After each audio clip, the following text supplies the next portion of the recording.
दहेज कभी खुशियों की गारंटी नहीं दे सकता। एक सुंदर सी कन्या अनामिका कॉलेज में अपना ग्रेजुएशन पूरा करती है। तभी उसकी मुलाकात एक लड़के राहुल से होती है। राहुल भी बहुत स्मार्ट और माता पिता का आज्ञाकारी बेटा है। दोनों एक दूसरे को पसंद करने लगते हैं। दोनों का ग्रेजुएशन पूरा होता है। राहुल अपने शहर में जॉब करने लगता है और लड़की भी एक अच्छी जॉब कर रही है। दोनों ने निर्णय लिया कि अब माता पिता से शादी की बात करने का वक्त आ गया है। लेकिन परेशानी यह है कि दोनों की कास्ट अलग अलग है। अनामिका ब्राह्मण है और राहुल राजपूत। राहुल के समाज में दहेज बहुत ज़रूरी है, जो कि नकद में होता है। इसके अलावा कई तरह के गिफ्ट्स और गहने की भी मांग की जाती है। राहुल ने अनामिका को यह स्थिति स्पष्ट की और कहा, घर वालों को मनाओ। अगर तुम सभी मांगें पूरी करवाती हो तो मेरे माता पिता तुम्हें पलकों पर बैठाएंगे। अनामिका ने अपने माता पिता से यह बात कही। अनामिका के माता पिता को यह बात पसंद नहीं थी, पर अनामिका की जिद थी कि अगर मुझे दहेज दोगे तो मेरी इज्जत बढ़ेगी। अनामिका के माता पिता सक्षम भी थे। बिना मांगे भी अनामिका को बहुत कुछ दे सकते थे, पर उन्हें इस तरह दहेज की मांग करने वाले लोग पसंद नहीं आ रहे थे। लेकिन माता पिता अनामिका की खुशी चाहते थे।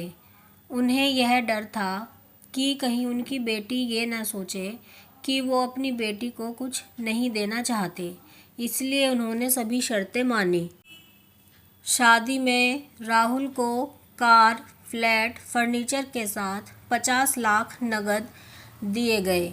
साथ ही अनामिका को गहने भी दिए गए और सभी रिश्तेदारों को गिफ्ट्स और कपड़े भी दिए। शादी बहुत धूमधाम से की गई, कोई कमी नहीं छोड़ी गई। अनामिका को मन ही मन यह गुमान था कि कास्ट अलग होने के बावजूद माता पिता ने उसकी शादी ससुराल के हिसाब से की। अनामिका को विश्वास था कि उसे बेटी बनाकर रखा जाएगा, उसे वही प्यार दिया जाएगा जो उसके माता पिता ने उसकी शादी ससुराल के हिसाब से की।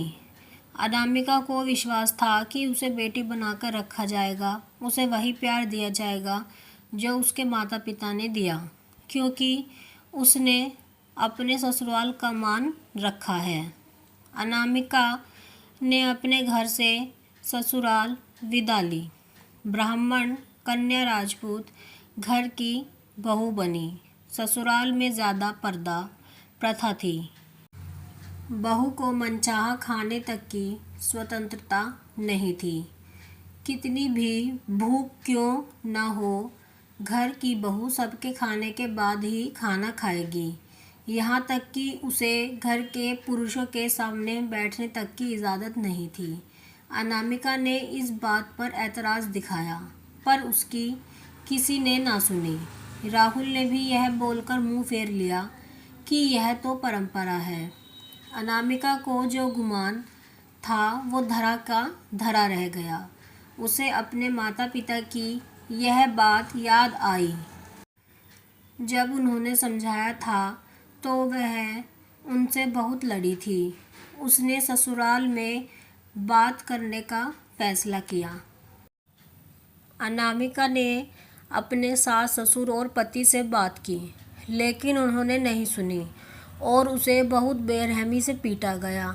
अनामिका ने कभी ऐसा व्यवहार नहीं देखा था।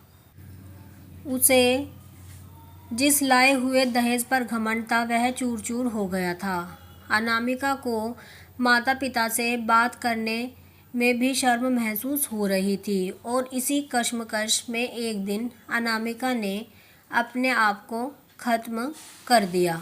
माता पिता को जब यह बात पता चली तो उन्हें अपनी गलती का एहसास हुआ।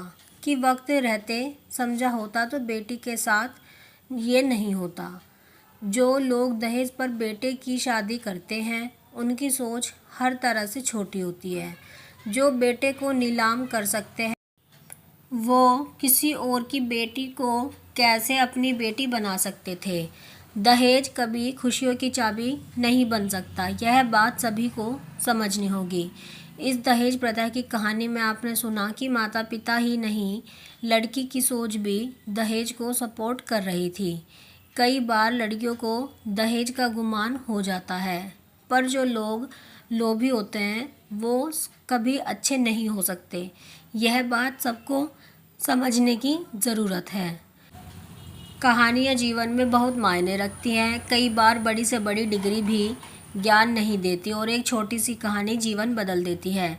आप कमेंट में ज़रूर बताएं कि आपको ये कहानी कैसी लगी है। अगर आपको कहानी पसंद आई है तो वीडियो को लाइक करें, शेयर करें और चैनल को सब्सक्राइब करें ऐसी ही कहानियों के लिए।